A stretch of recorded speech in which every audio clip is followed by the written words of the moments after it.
17 дугаар хэсэг 13 Хий үзэгдэл.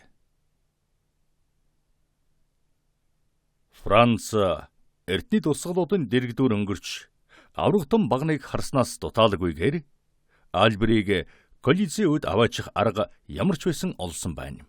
Инхийн тулд Виа Систинаар явж Санта Мария Мажорын урдуур экзэргэж Виа Урбана ба Сан Петрон Винколигоор явж Виа дел Колосод хүрэх хэрэгтэй байлаа.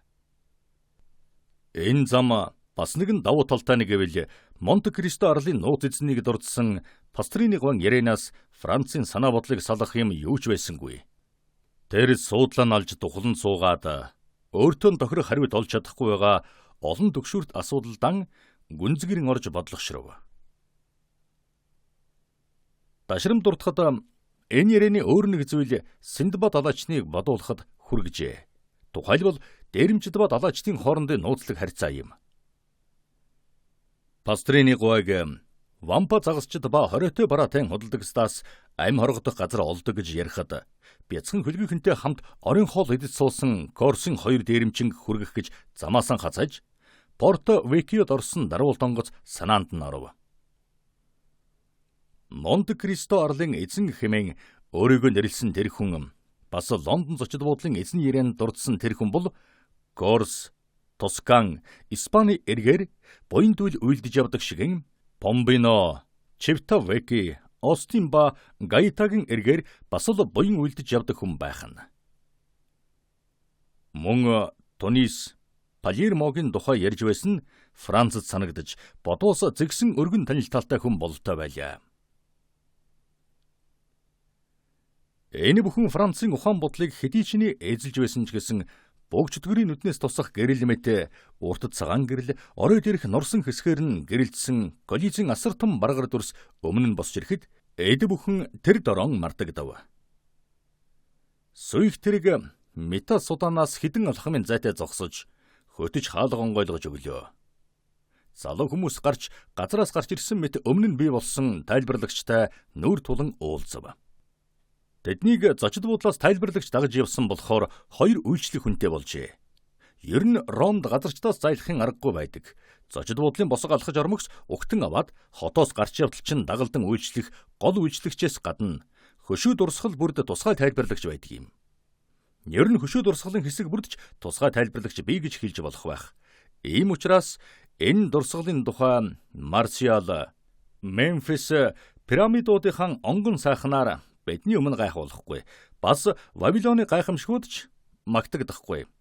Харин Цезарийн амфитеатрын хэмжээлшгүй барилгын өмнө хүн бүхэн бөхөх ёстой. Энэ дурсгалыг магтандуулахын тулд бүхэл дуу хоолойг нийлүүлэх ёстой гэж хэлсэн байхад дагалдан явж тайлбарлах хүн хичнээн байх нь мэдээж хэрэг. Франц Альбер хоёр Колизей дундуур бамбар барьж явах хэрэгтэй. Ромын гол тайлбарлагчдаас зайлсхийх гэж оролдсонгүй. Ийм учраас татгалзсангүй. Тэдний бүрэн мэдэлд орлоо. Франц 10 удаа энд ирсэн болохоор энэ зугаалгыг сайн мэдэх билээ. Харин хамт яваа хүн нь Флавий Веспасианы босгосон энэ барилгад ан горж байгаа болохоор тайлбарлагч дэмий чалчих боловч Колизей түнд асар их сэтгэл төрүүлв. Үнэндээ ч энэ зүйлийг өөрөө нүдэрийн үзээгүй байж эрт цагийн авраг их барилгуудын агуу ихийг яахан тааварлаж болох вүлээ. Ялангуяа өмнө зүгийн сарны битүүлэг гэрэлд үзэгдэхтэн өрөндийн үдшин гэгэнд харагдахын адил уламж сүрлэг болохын яана. Франц дотор толын баган тудамлагаар 100 шахам алхаад Альберийг арслангийн нүх гладиаторуудын байр Цезарийн суудал зэргийг нэгд нэгэнгүй харуулахыг хүссэн дагуулуудын мэдэлд орхилоо. Тэгээд эвдэрхий шатаар өгсөн дээр гарснаа боржин чулуун аврагыг бүхий л агуу сайхнаар нь харж болох том багны сүүдэрт нөгөө эвдэрхий хэсэг талд нь очиж суулаа. Франц Колизейн нөгөө үзүүрт байгаа жижиг дугнаас гарч галдган сажлах сөөдрүүч шиг гიშгүр дамжсаар голомтын шүтэн тавьсан газар руу яваа. Альбер дөөний бамбар баригчдыг харж нэгэн мөч хэртээ суулаа. Гэтэл дөөний өгсөж ирсэн шатны хажуугийн эвдэрхий шатнаас чулуун өнгөрн доош унхан сонсдов. Олон он жилийн цагийн эрхэнд Чулуу ойчих нь ховор биш тохиолдол боловч энэ удаа саях чулуу хүний хөлөөр хөндөгдөн унуудаа гэлтэй санагджээ. Бас аяархан алхах хөлийн чимээс сонсдог шиг болов. Энэ хүн аль болох үед сэмэрхэн гიშхийг эрмэлзэн шатаар яваа бололтой. Нэрэнч минутын дараа хүний дүрс харагдаж шатаар өксөх тусам нь улам тодорч байлаа. Шатны дээд талыг сар гийгүүлж доошлох тусам улам бүдэгхэн харанхуй ажээ. Тэр хүн бас л өөр шиг нь тайлбарлагчийн таних ярианаас зайлсхийж ганцаараа байхыг илүүд үтсэн хүн байж болох юм. Иймээс ч хүн гарч ирсэнд гайхсангүй. Гэвч шатны дээд гишгүүр дээр шийдвэргүйхэн гарч тавцан дээр зогсоод юм чагнж байхыг хараад Франц түүнийг ямар нэгэн хэрэгтэй ирж хүн хүлээж байна гэдгийг ойлгов. Франц хар индан багны цаана орж нуугдлаа. Газраас 10 алхмын өндөрт том дуграг цоорхоо байх бөгөөд түүгээр од төгсөн тэнгэр харагдана. Хэдэн зуун жил сарны гэрэл гээгүүлсэн байж мэдэх энэ нөхний хажуу талаар бутуургаж ногоо навчсан хөгцөнхөр тэнгэрт тодон зурайн харагдана. Дээд талаас нь аврах том оронгов сургамлууд салхинд хийсэн аргамжмт унжин байна. Бэтүүлгээр хурчирж Францын анхаарлыг татсан хүн нүрийн харанхуйлсан сүудэр зогссон боловч хувцсыг ялган таньж болох байлаа. Өргөн бараан цуун мөрч зүүн мөрөн дээгүүрэн давуулан хайсан өрөөсөн хормогоорон нүрээ таглажээ. Тухбаа нүдийн бүрхэм алгааны өргөн хүрээ халахлана. Чийдсэн шахарун дэгжин үндсэн хар өмдөн цоорхоогоор орж ирсэн ташуу гэрэлд харагдаж байлаа. Энэ хүн язгууртны хүрээнийх биш гэхэд лавл дээдсэн хүрээлд багтдаг нь эргэлзээгүй байв. Хэдэн минут зогсоод хүлээж ядан байгаа нь илэрхий болж иртэл дээд талын хэрдэг дээгүүр сулхан чимээ гарав. Тэгтэлж сүүдэр сарны гэрлийг халахалж нэгэн хүч гарч ирээд харанхуй руу ширтэн харснаа үл таних цовтой хүнийг олж үзэх шиг болов. Тэгтээ унжиж байгаа бүдүүн чөдрөө өснөөс дүүжлэн доош буугаад газраас 3 фут хэртэй өндөр дэрмэгц сурмаг байдлаар үсрэв. Тэр хүн транстиверийн бүрэн хувцс өмсжээ. Эрхэмсэг таныг хүлээлгэсний минь уучлахыг гуй гэж Ром аялгуугаар хэлээд гэвч би хэдэн минут хожимдлоо. Сан Жованы Латераногийн замхаг дээрх цаг саяхан 10 болсныг зааж зохилоо гэв. Та хожигдоогүй. Харин би төрүүлж ирсэн юм. Тийм болохоор бүүзав. Хэрвээ та хожигдсан байлаач гэсэн таны буруугаар биш гэдгийг би мэдэж байна. Гэж танихгүй хүн цэвэр тоскон аялгуугаар хэлв. Та андуурсангүй. Би гэгэн Английн цайзаас ирлээ. Би арай гэж Бепото хэдэн үг сольж амжлаа. Бепо гэдэг чинь хэн блэ? Шоронгийн хуйг. Би түүнд жаахан мөнгө өгсөн юм. Тэр надад гэгэнтний шоронд юу болж байгааг хэлж байх болно. Та их болгоомжтой хүн юм аа? Өөрөөр яах вүлээ дээдсэн минь? Юу болохыг яаж мэдэх вэ? Намайг хожим Пепино шиг бариад авахыг хэн баг гэхэв? Тэгвэл надад олсон мэрх өхөр хулгана хэрэгтэй шүү дээ. Товчоор хэлбэлээ. Та тэгэд юу мэдж эрэв? Ромд их баяр болохын өмнө хүн цаазалдаг заншил ёсоор энэ мягмар гарагийн 2 цагт 2 хүн цаазаар авах гэнэ. Нэг нь Мазолато болно. Энэ бол хүмүүжүүлсэн багшламан алсан бузар амтан. Би үүнийг анхаарсангүй. Нөгөөх нь толгой цавчих болно. Энэ нь Манамо Пепино юм байна. За, хайрт нөхөр минь. Яадаг вүлээ? Та нар зөвхөн Папломын засгийн газар байтугай зэрэгэлдээ улсыг шүртэл айлгаж байгаа учраас эрх баригчид заавал нийтэд үлгэр жишээ болохоор цаазлна гэд байна. Гэхдээ Пепино ч манай бүлгийн хүн ч биш шүү дээ. Тэр бол зүгээр л нэг ядуу малчин хүн. Бидэнд хүнс залгуулсан л буруу болж байгаа юм. Энэ л түүнийг та нарын хань хамсаатан болгож байгаа хэрэг. Гэхдээ тэрэнд хөнгөлт үзүүлж байгаа шүү дээ. Хэрвээ таны хизээ нэгэн цагт барьж авбал толгойг чинь бяц зохиж ална да. Тэгвэл түүнийхийг гилотиноор авах юм. Түүнээс гадна ийм зугаатай юмд нэг шин юм нэмж хүн бүхний сонирхолд тохирно да. Гэхдээ хүн зооны огт бодоогүй миний бэлдэж байгаа үзвэр улам жилүү сонирхолтой болно да. Гэж цаадах хүн зөрж хэллээ. Найрсаг нөхөр минь. Та ямар нэгэн таныг явдал бэлтгэж байна гэж хэлхийг зөвшөөрнө гэж цовтой хүн хэлв. Надад тусвалж яваад гайд учирсан Пепиног аврахын тулд юу ч хийсэн бэлхэн байна. Хэрвээ энэ үнэнч хүний төлөө ямар ч юм хийж чадахгүй бол өөрийгөө аймхаа холчхор гэж үзнэ. Та тэгээд юу бодож олсон юм те? Би цаазан эндрийн дэргэд 20 өдхөн зогсооно. Тэгээд Пепиног тууж авчрахаар намайг дохио өгөнгүүт цөмөрөн хутга барьж дайран булааж авна. Энэ ч маш их зэгтэй ажил байна. Миний арга арай дээр байхаа гэж бодож байна. Эрхэмсэг танд ямар төлөвлөгөө байна вэ? Би нэг хүнд 2000 пиастр өгч Пепиногийн цаазыг эргэжил хүртэл хойшлуулж өгөхийг гуйлгана. Харин энэ завсар бас өөр нэг хүнд 1000 пиастр өгч Пепиног шоронгоос оргуулна. Та үүнийг амжилттай болно гэж итгэж байна уу? Тэгэлгүй яах вэ? Гэж цовтай хүн хэлэхэд та юу гэж хэлв? Гэж нөгөө хүн өөдөөс нь асуулаа. Найз минь, би өөрийнхөө алтны тусламжаар хутаг, гарбуу, урт буугаар зэвсгэлсэн танай хүмүүсээс илүү их юм хийж чадна гэж хэлсэн юм. Ийм учраас энэ хэргийг надад даатга. Дуртая зөвшөөрнө. Харин таны ажил амжилтгүй болвол бид юу ч хийсэн бэлэн байж бай. Хэрвээ тэгж хүсэж байвал бэлхэн л байж бай та. Би өршөөл гоо чадна гэдэгтэн эргэлзэхгүй байна. Мягмар гар ихтэй гэдгийг битгий мартаарай. Нөгөө төр шүү дээ. Танд ганцхан өдөр л үлдэж байна. Тэгэд яагав? Өдөр бол 24 цагаас цаг бол 60%-аас хувь бол 60 хормоос бүрдэнэ. Тэгэхээр 86400 хормод их юм хийж болно шүү дээ. Хэрвээ эрхэмсэг та бүгдийг амжуулж орхивол бид түүнийг тань яаж мэдэх вүлээ? Маш амархан. Би Росполыг гонсны захын 3 цонхыг хөлсөлж авсан. Тэгэхээр өршөөл гуйж чадвал захын 2 цонх нь шар торгон хөшиг татаатай. Дундах цонх нь дундаан улаан хэрэстэй цагаан өшиг татаатай байна. Маш сайн. Харин өршөөл үзүүлсэн бичгийг надад яаж дамжуулж өгөв?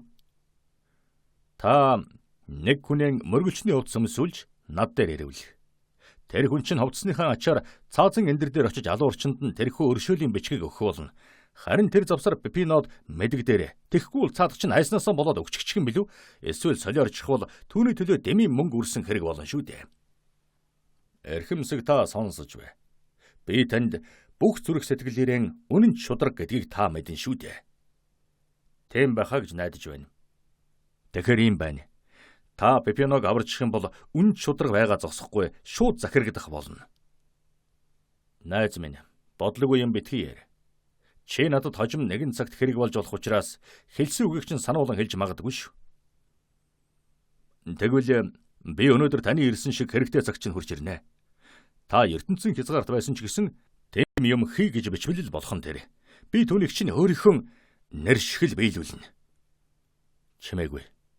Хүн явж явах шиг байна. Гэж цувтай хүн хэлв. Энэ бол жуулчид бамбарын гэрэлд Колисыг үзэж явна. Хамт байгаа эдэнд харагдах хэрэггүй. Энэ тайлбарлагчид цөм тандуулууд. Тэгэхээр таныг таньчихж магадгүй. Таны нөхөрлөл надад хичнээн сайхан боловч бид хоёрын танилцлыг хүмүүс мэдчихвэл миний нэр хүндэд хор болж магадгүй. Хэрвээ та цаазыг хойшлуулж чадвал дунд талын цонх улаан хэрээстэй цагаан хөшигтэй байна. Хэрвээ амжихгүй бол 3 цонх цөмөрөн шар хөшигтэй байна. Тэгвэл найрсаг нөхөр минь хутгаан ажилд оруулаарай. Би өөрөө хүртэл сонирхохоор очино. Баяртай дээдс минь. Би танд найдаж байна. Та надад найдаарай. Транстиверийн хүн ийм үг хэлээд шатан дээрээс алга болж, цовтай хүн бүрхмалгаагаан духруугаан улам дараад Францын хажуугаар 2хан алхмын зайтай өнгөрч талбай руу тайван явлаа. Хормын дараа харанхуйн дундаас Францыг дуудах сонстов. Энэ бол Альбер дуудаж байжээ. Франц царайг нь үзээгүй боловч хэлсэн үг болгоныг сонсож авах хүний дэргэд ярьсан гэдгийг нөгөө хоёр хүнд мэдгэдэхгүй тулд нэлээд хол очтол нь хариу дугарч зүрхэлсэнгүй. Франц 10 минутын дараа сүйхтэргэнд сууж, замдан Альберийн Фелиния ба Калинорны хоёрт төшиглэн зэрлэг амьтдыг үзэгчид рүү довтлуулахын тулд хурц эмхтэй тор хийх тухай эрдмийн зэрэг горилсон номон тайлбарлан ярихын арай ядан сонсож буудлах хүртэл явлаа. Франц найзынхан үгнээс зөрсөнгүй. Тэр бошуухан ганцаараа үлдэж өөр юу ч анхааралгүй дөнгөсөө сонссон зүйлэн эргцүүлэн бодохыг хүсэв. Төвний харсан хоёр хүний нэг нь огтын танихгүй хүн бөгөөд нөгөө нь арай л ондоо санагдана. Франц харанхуй далдлагдан цуваар халахлсан тул царайг нь харж чадаагүй боловч урд нь анх сонсохдоо ихэд гайхаж байсан хоолойны нөнгийг дорн таньжээ. Ялангуяа энэ ёжтой маягийн өмнөд нь ямар нэгэн огцом ширүүн төмөр мэт хатуу аялах сонсдож Монте Кристо арлын агуйд цочин дагцсан шиг нь Колизей дотор бас цочход хүргэжээ. Энэ хүн бол Синдбад далайчнаас зайлахгүй гэдэгт Франц огтхонч эргэлцсэнгүй. Франц үүнээс өөр ямар ч үед сонирхлын ихэд татсан дэр хүнд өөрийн байгааг мэдэгдэх байсан ажээ. Гэвч нэгэнт сонссон зүйл нь үлэмж нууц зүйл байсан учраас түүнийг гараад очивол тэд огтхонч баярлахгүй байсан болохоор болгоомжлсон зөв байж. Тийм учраас Синдбад далайчин зогсоолгүй зүгээр явуулж орхисон боловч дараа дайралдвал зүгээр өнгөрүүлэхгүй гэж хатуу шийдэв. Франц бодолдон гүн автсан учраас унтаж чадахгүй байв. Бүхэл шөнийн туршид агуун эзэн ба Колизейд байсан үл таних хүн хоёр нэг л хүн гэдгийг нотлох баримтуудыг ухаан дотроо эргцүүлэн бодов. Хичнээн их бодох тусам өөрийнхөө бодолд улам их итгэнэ. Тэгээд үүрээр унтсан учир орой болголоо. Альбер чухам хүү Парис хүний заншлаар үжихийн ажлын тухай бодож Аржентинийн театрт лож олуулахаар хүн явуулжээ. Франц нутаг руугаа загтал бичих ёстой байсан учраас сүйх тэрэг бүтэн өдөр Альберийн мэдэлд байв. Альбер 5 цагт буцаж ирлээ. Тэр баталгаа болгон явуулсан загтлуудыг тараан өгч бүхэл үжиглэгүүдэд урилга хүлээн авч Ром хотын сайн сайхантай танилцсав. Энэ бүхнийг хийхэд Альберт ганцхан өдөр хүрэлцлээ. Тэр ч байтугай ямар ший гарах, ямар жүжигчд тоглохын хүртэл мэдж амжжээ. Паризина гэдэг шинд Козелли, Мориамба хадагта шпих нар тоглох байв. Залуу хүмүүсийн аз болж Льючин Ламар Мурыг зохиогчийн шилдэг дөөрт Италийн шилдэг 3 жүжигчин тоглох ажээ. Буффет өөрийн сандалтай, оперын лонжид өөрийн суудалтай Альбер задгай лоожч байхгүй, давхар асарч байхгүй Италийн театруудтай эвлэрч чадахгүй байлаа. Гэлээж Францтай хамт театрт очих бүрдэн гялдсан сайхан хувцаан өмсгөд нь энэ саад болохгүй байв. Гэвч энэ бүхэн нь үр ашиггүй хоосон өнгөрнө. Парисын дээд хэсгийн шилдэг сайхан залуугийн нэг болох Альбер Итали орноор 4 сар тэнүүжлэхдээ нэгч адал явдал хийж чадаагүй нь ичгэвтэр ажээ. Альбер энэ талаар тоглоом болгоод үзв. Гэвч хор шар нь үлэмжих хөдөлжээ. Гялалтсан залуусын нэг болох Альбер де Морсер хүсэн хүлээсэн хэвээр байна гэдэг чинь юу гэсэн үг вэ? Манай нутгийн хонгоруудад зохицох даруй байдлаараа Альбер Италид их амжилт олж гэртээ харьсан хонин Гадкын цэцэрлэгт хавийнхандаа ялалтан гайхуулан ярина гэж бодож байсан учраас энэ амжилтгүй явдал нь уламж хурцаар мэдрэгдэнэ. Гэтэл тэр ихэд андуурчээ. Генуэ, Флоренц ба Ромын гоо үтсгэлэн тадагтай нар нөхөртөн биш гэхнэн явдаг харчуулдан үнэнчэн бат хадгалан байх учраас Альбер Итали хүүхнүүд өөрийн үнэнч биштэн үнэнчээрэн Франц хүүхнүүдээс давуу таа юм гэдэгт итгэлтэй болов. Итали бус орнуудтай адил жижигтэн явдал байдаггүйгээ нотлоход хэцүүлдэ. Альбер бол зөвхөн гоёмсог сайхан залуу төдий биш, бас хурц ухаантай хүн байлаа. Бас тэгээд бэс, тэгтэн шинхэн үеийн бэс л дээ. Баатар зэрэгөө нотлон харуулах явдал шаардлагадахгүй болсон манай үед өөрийнхөө удмыг 1399 оноос эсвэл 1815 оноос тоолоход ямар ялгаа байх вэ? Түүнээс гадна жилд 50,000 ливрийн орлоготой. Ийм маягаар манай хүнд Парисын дээд зинданыхны дунд дурааран явхад хэрэгтэй бүхэн байлаа. Гэвч очисон хотууд нь түүнийг зохисоор анхааран үзээгүй хот үгийг бодхоос түнд ичгүүртэй байжээ. Альбер өөрийгөө Ромд шагнахын бодож байж, орон бүхэнд зансан энэ баярын үеэр ямар ч хатуу чанга журамтай хүмүүс өөрсдийгөө сул тавьдаг юм. Тэгэхээр маргааш багт наадам эхлэх гэж байгаа болохоор Альбер өөрийгөө гял цалаар үзүүлэх хэрэгтэй боллоо. Энэ зорилгоор нэгдүгээр давхрын хамгийн гоцл ложид суудал авч машин ямбаа сайхан хувцалж очив. Дашрамд хэлэхэд нэгдүгээр давхар нь Бенуар, Бельтат шиг язгууртнуудын суудал юм. 12 хүн уужуухан багтах энэ лож Амбигюгийн театрын 4 суудалтай ложоос хямд тусныг хэлэх хэрэгтэй. Альбер өөр нэг юмд гордож байлаа. Хэрвээ гоо үцгэлэнд Ром хүүхний зүрхийг эзэлж чадвал сүйх тэргэнд нь өргөдөж, язгууртны сүйх тэрэг эсвэл таажийн тагтан дээрээс багт наадам үзэх юуны магад хэмээн бодож байжээ. Альбер энэхий бодлынхон ачаар тэр орой их л хөгжилтэй байлаа. Тайз руу нуруугаа харуулж суугаад лojносон цээжийн гарган 6 ямхын дурангаар сайхан авгаач шоолыг дурандаж гарав. Ингэж хичнээн их хүч гаргавч нэг ч хүүхэн түүнийг ядахтан хоргоч болов харсангүй. Үзэгчид ажил явдал, дурлал, зочлуулсан тухайгаан маргааш болох багт наадмын тухай ярилцаж, дуучид ба жүжигийг анхаарахгүй сууцгаах бөгөөд хаяа зарим үед цөм эргэн харж, Гозилийн дуулахыг чагнаж, Морьянд баяр хүргэн алга ташиж, эсвэл дуучин Шпехт сайхан байна гэж хашгирна. Тэгээд л цөм таслагдсан яриагаан дахин үргэлжлүүлнэ.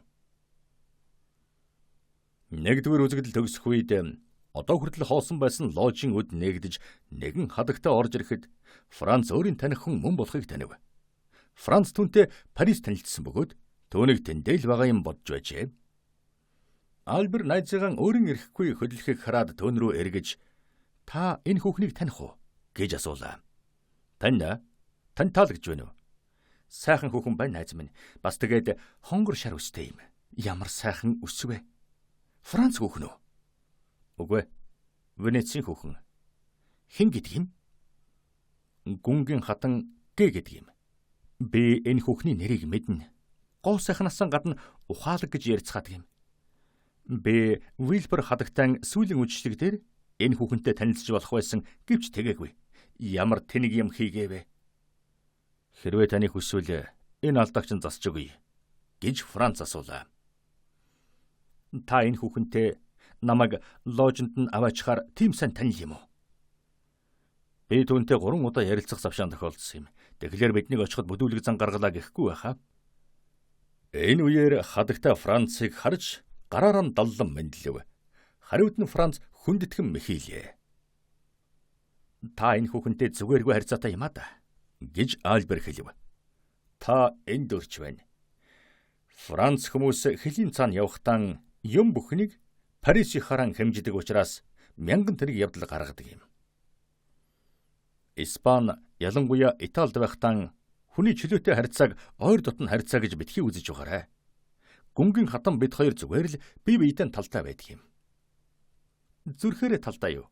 гэж Альбер энэмсэглэн асуухад нь "Үгүй, зөвхөн ухаанаараа" гэж Франц нухацтай хариулв. "Үүнийг яаж мэдэв?" "Та бид хоёрын явсан шиг Колизегаар зугаалж явах үед мэдсэн юм." "Сарны гэрэлд үү?" "Тийм ээ." "Хоёулахна юу?" "Бараг л тийм дээ." "Тэгээ та нар юу ярив да?" "Үхэгчдийн тухай ярилцсан." "Энэ ч мэдээж маш сонир л доо" гэж Альбер хэлээд. "Гэхдээ би тийм зугаалган үед ийм сайхан авахыг дагаж явсансан бол түүнтэй зөвхөн амьдын тухай ярих байсан да" гэв. "Магадгүй. Алдаа болсон ч юм билүү? Харин одоохондоо тан амлсан ёсоор намайг түүнтэйгээ танилцуулж өгнө биз дээ?"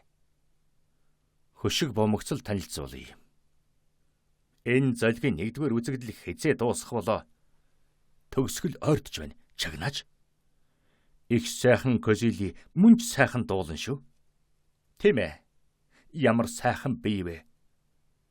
Зүрх сэтгэл догдлуулахын яана. Зонтаг Малибран хоёрын дуулахыг сонссны дараа Морьяны сайхан сургуулиар сурсныг олж харахгүй байна гэж юу? Бор хүүхнүүд цагаан хүүхнүүд шиг дуулахад би дургүй." Гүнгийн хатны сууж байгаа ложноос дурангаан салахгүй байгаа Альбраас эргэж Франц Таны сэтгэл тааруулаад хэцүү юм байна да. Хон гэв. Арай гэж хөшиг буусан нь Бести Морсерийн сэтгэлийг ихэд тавтаа болголоо. Альбер бүрхэн авч үсээ янзлаад занга ханцуугаан засаад явхад бэлэн гэж Францад хэлэв. Франц асуусан маягтай харавал гүнгийн хатан түүнийг хүлээж байна гэж төгсөн болохоор тэсэж ятан байгаа Альберийн хүслийг хангахаар яарлаа. Франц хувцсан гэлж засаж ява найзыгаан дагуулan гудмаар тойрч хатны сууж байгаа лоожны үүдийг тогшив. Гүнгийн хатны хажууд сууж байсан залуу тэр дорон хаалга онгойлгоо өгч Италийн заншил ёсоор ирсэн зочинд суудал тавьж өглөө. Хэрвээ өөр хүн орж ирвэл саяын суусан хүн бас л суудлан тавьж өгөх ёстой ажээ. Франц Альберийг нийгмийн байдал ба ухаанаар хамгийн гялдсан залуу хүмүүсийн нэг гэж танилцуулав. Энэ нь ч үнэн. Альбер Паристан байсан бол дээдсийн хүрээлэнгийн алдартнуудын нэг нь билээ. Альбер Францад байхдаа танилцж чадаагүйдэн харамсаж одоо тохиолдол гарсан дээр намайг тантай танилцуулж өгөөч гэж гуйсан юм. Тэгтэн ингэж зоригсныг уучлаарай гэснийг хэлв. Хариуд нь хатан Альбер өөд мэхийгээд Францын гарыг атгаж Альберийг хажуудан байсан сул сандал дээр суухыг урьж Франц хатны ард 2 дахь эгнэнд суулаа. Альбер яриад илгэх сайхан сэдэв олж Парисын тухай, танил хүмүүсийн тухай ярив. Франц өөрийн найзыг зөв зам дээрэн гарсныг мэдээд хүчит дурангийн гараас нь навч үзэгчдийн танхимыг дурандж эхэллээ. Нэгдүгээр давхрын нэгэн лоожид дорндын хувцастай ер бишийн гоо сайхан хүүхэн сууж байлаа. Бүсгүй хувцас ердийн өмсдөг хувцас шиг нь жилөөтэй өмссөн байв. Бүдэг харанхуйн дунд ард нь сууж байгаа хүний нүүр нь харагдахгүй байлаа. Франц гүнгийн хатан Альбер хоёрын яриаг тасалж зөвхөн эрэгтэйчүүдийг ч биш, бас эмэгтэйчүүдийн анхаарлыг татах энэ гоо сайхан Албан хүүхнийг таних уу гэж хатнаас асуулаа. Үгүй. Энэ өдрлийн эхнээс л Ромд байх болсон юм. Театрын нэлтэр энэ хүүхэн энэ лоожид сууж байсан. Тэрнээс хойш бүтэн сарын туршид нэг ч жүжиг алгаслаггүй үзсэн. Заримдаа ард талд нь сууж байгаа хүн заримдаа зөвхөн нэгэр зарцсан тагж явдаг юм. Хадагтай.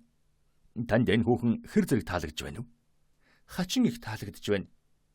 Мэдорал ийм байдаг байсан байх та. Франц гүнгийн хатан хоёр бие биеийн харж инээмсэглээд дараа нь хатан Альбертай яриагаа үргэлжлүүлэхэд Франц гоо сайхан Албан хүүхнийг дурандж гарлаа. Алдарт Анрин тавьсан Италийн алдарт бүжгийн жүжиг эхлэв. Энэ бол эхнээсээ аваад эцсийн хүртэл бүх бүжигчид цөм үйлчлэн оролцож 150 хүн нэгэн зэрэг адил хөдөлгөөн хийж гараан өргөвөл, гараан өргөж, хөлөөн өргөвөл нэгэн зэрэг хөлөөн өргөдөг тийм бүжиг юм. Энэ бүжгийн нэр нь Полиска. Энэ бүжгийн жүжиг хичнээн сайхан байлаач Франц үл таних гоо үцгэлэнд бүсгүйг хараад жүжигийг анхаарсангүй. Бүсгүйн тухайд гэвэл жүжигийг харваас ихэд дуртаяа хард суусан бөгөөд харин хамт яваа хүн нь бүжгийн энэ сайхан жүжигийн үед огтхон ч хөдөлсөнгүй. Бүрээ янчир дөрөг хонхныг ялзуулсан мэт их дууг үл хайхран сууж 50 сайхан нойрыг эдэлж байгаа юм шиг байлаа. Эцэст нь бүжгийн жүжиг дуусаж хөшиг хаагдан сэтгэл нь хөгжсөн үзэгчид нэгэнтэл алга ташив. Дуурийн жүжигт бүжгийн жүжигийг оруулан тавьдаг магтууштай заншлын ачаар жүжигийн завсарлага маш богинохон байдаг. Бүжигчид бүжиглэж байхад дуучид амарч хувцаан сольж амждаг ажээ. Хоёрдугаар үзэгдлийн эхлэл хөгжим эгшиглэв. Өдөрдөөж эхлэн дохимогц Албан хүүхний хамт яваа хүн аяархан өндийж түүн рүү бүхийхэд өнөө хүүхэн гэдрэгэн эргэж хитүү хэлчихэд дахин лоожин тушин суулаа. Ярилцаж байгаа хүний царай бас л сүүдэрт байсан учраас Франц ялгаж харж чадсангүй. Хөшиг нээгдэж Францын анхаарал өөрийн эрхгүй жүжигчд рүү татагдаж танихгүй хүүхний лоожноос нүдэн салж тай зүйд харлаа. Хоёрдугаар үзэгдэл нь Паризина зүүдэн дотрон ацуутай өөгөөд сэтгэлтэй болсон тухайгаан ярьж байгаа хослол дуугаар эхэлдэг. Хууртагдсан нөхөр нь хардан сэрдэх гээчийг үзэж эцэст нь эхнэрийн урвсныг мэдээд унтж байхад нь сэрэж өшөөгөө авах тухайгаан илэрхийлэн хэлнэ. Энэ бол Доницетийн өр бүтээлд үзгээр бичсэн хамгийн сайхан, хамгийн тодорхой, хамгийн урамтай хослол дуунуудын нэг юм. Франц үүнийг 3 дахь удаагаан сонсож байгаа хэдий ч хөгжим дунд шунан дурладаг хүн биш гэдгийг ч гэсэн энэ хослол дуу түүнд гүн сэтгэл төрүүлдэг ажээ. Ийм учраас хөгжин хөхөж байгаа үзэгчдээ аян нийлүүлэн алга таших гэснэн өргсөн гар нь зогсож сайхан байна гэж хэлэх гэсэн үг нь хоолойд нь тэглээд гарч өгсөнгүй. Лоожид сууж байсан хүн бүх биеэр босож урд өдөр нь Колизеен эвдэрхий болгосон дотор барааг нь харж дууг нь сонссон өнөөх Монте Кристо арлын оршин суугч битүүлэг хүн мөн байхыг Франц танилаа. Эргэл зэхэм алга, хачин жуулчин Ромд байгаа юм байж. Үл таних хүнээс болж айгүргсэн Францын царайд илэрсэн бололтой гүнгийн хатан түүний өөд харж энийгээд юу болов гэж асуухад нь хадагтай. Танаас би дөнгөж саяхан тэр албан хүүхнийг таних уу гэж асуусан. Одоо би нөхрийг таних уу гэж асуух гэсэн юм гэж Франц хариулв. Хүүхний татал мэднэ гэж гүнгийн хатан хариулв. Та түүнийг анзаарч хараагүй юу? Ёстой Франц хүний асуулт байна да. Бидний Итали хүүхнүүдийн хувьд хайрлж дурладаг хүнээс маань өөр юм байдаг юм шүү дээ. Энэ үнэн гэж Франц хариулахад гүнгийн хатан Альберийн дуранг нөгөө талынхан лоожоо чиглүүлэн ямар ч л байдаг байсан лавл түүнийг саяхан булчнаас ухаж гаргасан байх. Ясчингийнхэн зөвшөөрлөөр булчнаас гарсан хүүргэлтэй хараач ямар цонхор цагаан юм бэ гэж хэлв. Ерөөсөн ийм царайтай хүн байгаа юм аа гэж Франц хариулахад тэгвэл та түүнийг таньдаг юм уу? Хин гэж болохыг над хэлж өгөөч гуй хэмээн гүнгийн хатан хэллээ. Би үүнийг нэг л газар үдсэн юм шиг санагдаж байна. Гэхэд хатан жихвэцсэн юм шиг гоо сайхан мөрөн хөдөлгөөд би ойлгож энэ хүнийг нэг л үзвэл хизээж мартагдахгүй юм байна гэв. Энэ үл таних битүүлэг хүн зөвхөн өөрт нь л жигтэй хачин сэтгэл дөрүүлээд байдгүй юм байна гэж Франц бодов. Тэгээд гүнгийн хатныг дахин тэр хүн рүү дурандах гэхэд нь Франц та юу гэж бодож байна гэж асуулаа.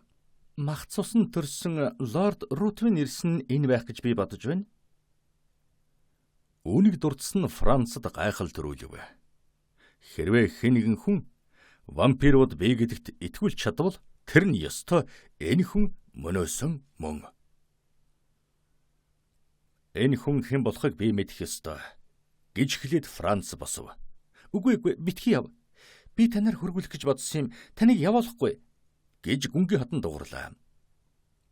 Франц бүхэж түүний чихэнд та нэрийн айж байна уу гэж асуулаа. Сонсож бай. Баяр нь намайг вампир бид итг гэсэн юм. Өөрөө тэднийг үдсэн гэдэг юм. Надад тэдний царай цусыг тодорхойлон бичсэн. Энэ төрх нь яг л ийм хар ус, хурцнууд, үхэрийн цонхор цагаан царай байдаг гинэлээ.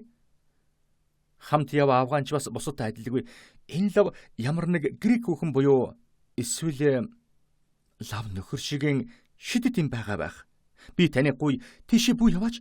Хэрэгтэй юм бол маргааш ирж сур. Өнөөдөр л явуулахгүй гэж хадагтай хэлэхэд Франц зүтгснээрээ л байв. Тэгэхэд хүүхэн босож үгүй би явлаа. Жүжиг дуустал энд байж болохгүй. Манай зочин ирнэ.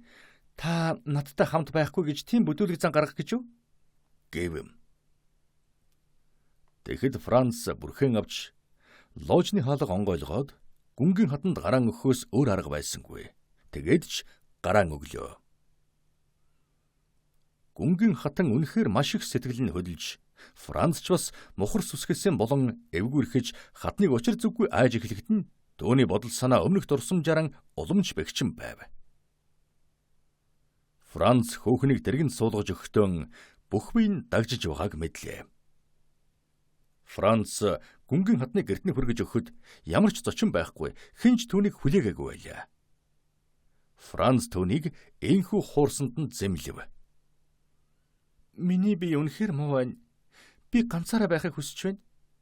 Тэр хүнийг харсандан сэтгэл бүр эвгүй болчихлоо гэж хатан хэлэхэд Франц энийх гэж оролдов. Битгий энэ танд бол бүрж инээдтэй хэрэг биш гэж хадагтай хэлээд та надад нэг юм амлаж чадах уу? Юу тэрв? Та юуны өмнө андгаал. Тэр хүний хэн болохыг мэдэх орлогоос нь яцгал биш юм бол таны хэлсэн бүхнийг гүйцэтгэнэ. Би танд хэлж болохгүй зарим шалтгаанаар тэр хүн хэн болох, хаанаас ирсэн, хаашаа явж байгааг мэдэх ёстой юм. Хаанаас ирснийг би мэдэхгүй. Харин хаашаа явж байгааг нь танд хэлж болно. Тэр бол там руу шууд явж байгаа хүн. Таны надаас авах гэсэн андгайд эргэж оръё. Хадагтай. Өө тийм. Одоо шууд зочид буудлын руугаа яв. Өнөөдөр тэр хүнтэй уулзах хэрэггүй. Салж байгаа болон уулзж байгаа хүмүүсийн хооронд ямар нэгэн холбоо байдаг юм. Энэ хүн бид хоёрын хооронд зуучлагч бүү болоорой. Маргааш л тэр хүнийхэн хойноос хичнээн бол хичнээн хөөцөлд. Харин намайг айлгаж алах л гэж бодоогүй бол тэр хүнийг хизээч надтай бүү танилцуулаарай. Одоо баяртай. Унтахыг бод. Харин миний нойр хүрэхгүй гэдгийг би мэдэж байна. Гүнгийн хатан ингэж хэлээд Францаас салж хосорсон бөгөөд Франц түүний үнэхээр айж байгаа эсвэл тоглоом тухай хийж байгаа алин болохыг ойлгосонгүй. Франц зочид буудалдан эргэж ирэхэд Альбер халаад гэрийн өмдөг өмсөж амндан Ромол навчин тамхид суугаад зөөлөн сандал дээр тавтайхан налан хэвдэж байлаа. Та хүрээд ирв үү? Би тантай маргааш өглөөнөөс нааш уулзахгүй юм байх гэж бодож байлаа. Гэж хэлэхэд нь Альбер та сонсож байна. Итали хүүхнүүдийн тухай хамгийн буруу бодолтой байгааг тань нэг мөсөн нотлох аз тохиолдсонд би баярлаж байна. Тэгээд ч бас таны дурлалын амжилтгүй явдлууд таныг ухаан оруулмаарсан да. Гэж Франц хэлв. Та юу гэж айлдах гэж байна? Энэ хүүхнүүдийн учрыг чөтгөрч олохгүй байх. Гараас чинь бариад л атгаад л таатай шивнэлдээд л хүргэж өгөхийг шаардаад л байсан. Парисын хүүхэн сайн нэрийн алдахад ийм байдлын 11 л хүрэлцсэн. Хамаг учир үнд л байгаа юм да. Тэд юу ч нуудаггүй улс. Эд Дантигийн хэлснээр Сид сурааддаг сайхан орондон нуугдлгүй нарны туяан дор амьдардаг улс. Ийм учраас тэд цэмцгэнж маяглах гэдгийг мэддэггүй юм. Тэгээд ч та гүнгийн хатныг үнэхээр айж байгааг нь харсан шүү дээ. Хинээс? Бидний нөгөө талд хөөрхөн грек хүүхэнтэй сууж байсан эрхэм эсв? Би өөрөө тэдний хэн болохыг мэдэх гэж годмонд зориуд түнтэй тулгарсан. Та нар яагаад ийм дэм юм ярьж байгаа юм бэ? Цэвэрхэн царайтай сайхан хувцалсан л ир байх чинь лээ. Лава манай бле эсвэл юманы хувцсыг ойж өгдөг байх. Баахан цонхгөр царайтай нь үнэн. Цагаан царайтай гэдэг чинь язгууртанд хамаарахын тэмдэг гэдгийг та мэдэн шүү дээ. Альбер өөрийгөө цагаан царайтай гэж боддгийг нь санаад Францын энэд хүрв. Гүнгийн хатан тэр хүний сайс нь хий бодлоос нь болсон гэдгийг би мэдэж байна л да. Тэгэд ямар нэг юм ярив үү? Ярьсан. Харин дэгтэн шин грекийн хэлээр ярьсан. Би үүнийг хазгаа дуудсан хэдэн үгээр нь мэдлээ. Эрхэм нөхөр минь, би сургуульд байхдаа грек хэлэнд гарамгаа байсан юм шүү. Тэгэхээр шин грек хэлээр яриа юу? Тэгшиг болно лээ. Тэгвэл эргэлзэх юм алга. Тэр хүн мөн гэж Франц шивнэлээ. Та юу гинэ? Зүгээр. Та тэгээд энд юу хийж байв да? Би танд нэг сони юм хэлэхээр бэлдсэн. Ямар? Сүйх тэрэг олдохгүй гэдгийг та мэднэ байх тийм ээ? Мэдлгүй яахав. Бид хүний л хүч хүрэх бүхнийг хийсэн боловч юу ч олдоогүй шүү дээ. Надад нэг сайхан санаа төрлөө. Франц Альберт итгэлгүйхэн шиг харлаа. Хүндэт нөхөр минь, та намайг итгэн харж байна. Би таны энэ харцыг хангах хэрэгтэй болно. Гэв. Бодож олсон зүйл чинь таны хэлж байгаагаар үнэхээр сайхан санаа бол би тэгж л таарна. За тэгвэл чагнж байл да. Сонсч байна. Сүйх тэрэг олж болохгүй. Тийм ээ? Болохгүй. Морж ус олдохгүй тийм үү? Олдохгүй. Харин үхэр тэрэг олж болох уу? Магадгүй. Хоёр шар олдох уу? Олдох байлгүй. За тэгвэл ийм байна найз минь. Энэ л бидэнд хэрэгтэй болох нь. Би тэргийн эрэлж миралж бод гэж тушаая. Тэгээд хоёулан Неаполитаны тариачдын хувцас өмсөж Леональд Роберийн алдарт зургийг амьдаар нь үзүүлье. Хэрвээ гүнгийн хатан Папуоли эсвэл Сорренто нутгийн тариачин хүүхэн болж хувцлахыг зөвшөөрвөл зурагтай уламж адилхан болж их амжилт олно. Гүнгийн хатан сайхан хүүхэн болохоор түүнийг хүмүүс ёстой хүүхэд тэрсэн эмэгтэй дүрээрэн байна гэж бодно. Бурхан минь гэж Франц дуулдаад энэ удаа таних зөв үнэхээр сайхан санаа байна гэв. Бас тэгэд их оронч санаа гэж. Энэ бол манай сэлгүүцгч вангуудын үеийг сэргээж байгаа юм. Ромын эрхэм хүмүүс та нар бид хоёрыг сүйх тэрэг морь олдохгүй учраас Лацарианууд шиг гудамжаар явга явцгаана гэж бодоо биз. Тэгвэл бид олдохгүй байсан унлах хөсгийг чинь зохиож оллоо шүү дээ. Та энэ суут бүтээлийн хэн нэгэн хүнд хэлсэн үү? Манай эзэнд хэлсэн. Би театраас хурцрээд түүнийг дуудаж энэ саналаа хэлсэн. Тэгэхэд тэр үүнээс хялбархан юм гэж байхгүй гэж байна лээ. Шарныхан эврийг алдлуулах гэсэн чинь 3 хоног хэрэгтэй гин. Тэгэхээр энэ чимэглэлээс татгалцгаас биш яах вэ? Тэр чи хаана байна? Хэн? Эзэн? Тэрг олох гэж явчихсан. Маргааш болбол хожигдчихж магадгүй. Тэгвэл тэр өнөөдөр бидэнд хариу өгөх үү? Тэгнэ, би хүлээж байна. Энэ үед үүд онгойж пастрины гой толгойн зохиож орж болох уу гэж Италиар асуулаа. Болгүй яах вэ ор гэж Франц хариу дуграв.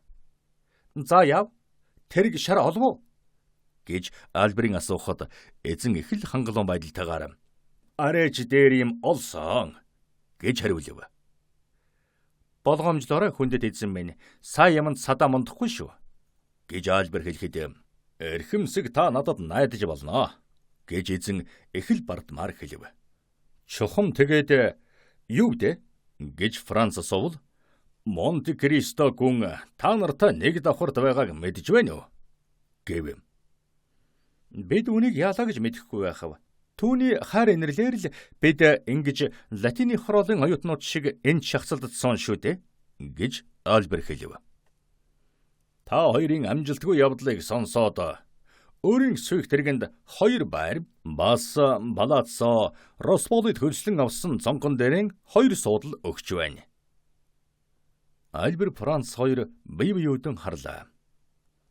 Бид энэ огт танихгүй хүний найр тавьж өгсөн юмыг авч болох уу үгүй юу гэж Альбер хэлэхэд нь эрхэм Монте Кристо гүн гэдэг чинь ямар хүн бэ гэж Франц асуулаа.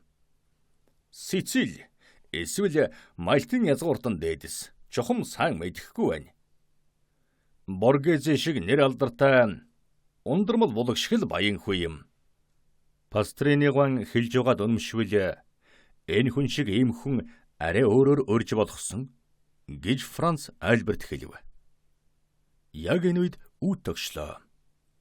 Ороор гэж Франц хэлэхэд ганган хувцастай зарц босгон дээр гарч ирээд Монте Кристо гүн түшээгүн Франц Эл Эпинье мон бес Альберт Морсер хоёрт намайг явуулав гэж хэлээд буудлын эзэнд 2 нэрийн хуудас өгөхөд саадхан авч залуу хүмүүс дамжуулан өглөө.